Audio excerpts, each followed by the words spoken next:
Hello, good people of YouTube. It's Wednesday, December 10th, 2014, and I'm your host, Wolf Tiger, with yet another exciting episode of The Things That Make You Go, the series that takes an editorial, and sometimes sarcastic, look at the realm of video games and technology.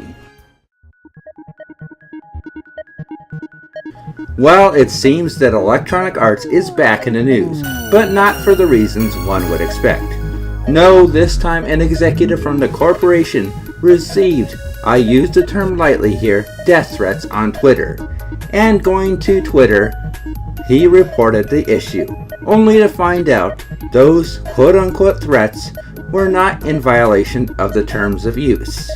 Let me get you some more details on this story. From GameSpot.com, we see the following. Electronic Arts COO Peter Moore is a top executive at what has been previously voted the worst company in America, so he's undoubtedly familiar with negative comments.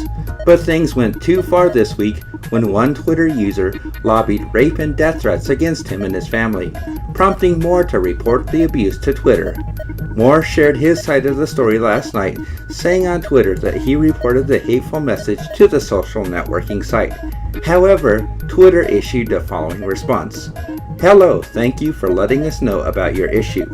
We've investigated the account and reported tweets for violent threats and abusive behavior, and have found that it's currently not violating the Twitter rules. Apparently, that user was upset about EA's handling of the FIFA franchise. And for his part, the user issued the following apology.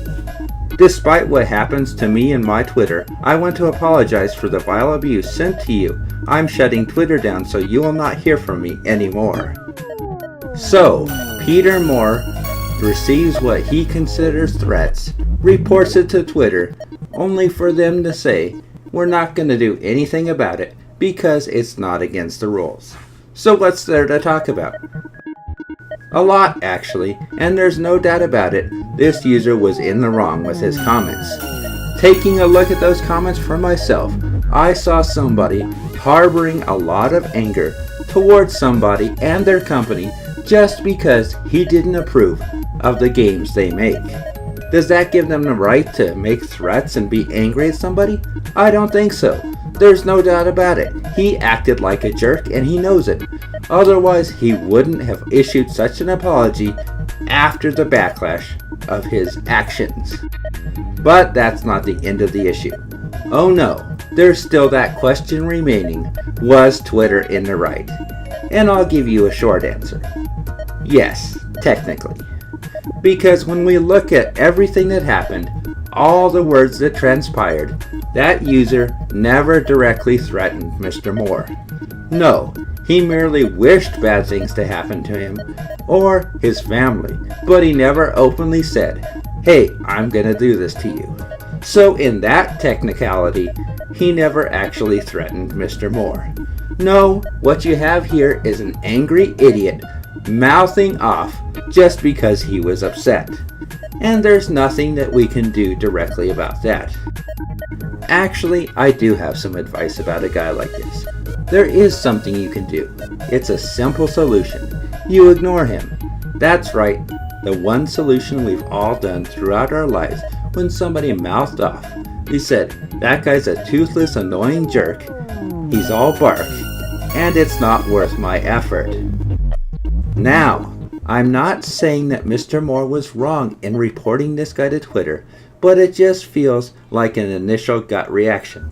These days, anytime somebody says something slightly offensive, threatening, or upsetting, that person has to go out and report it to an authority figure, hoping that that authority figure or person in charge will come back and do something about it and protect them, when in reality, that just generally makes things worse.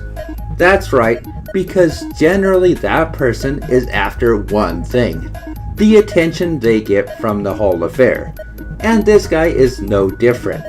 He was after the attention to let people know he's upset about EA because of the FIFA games.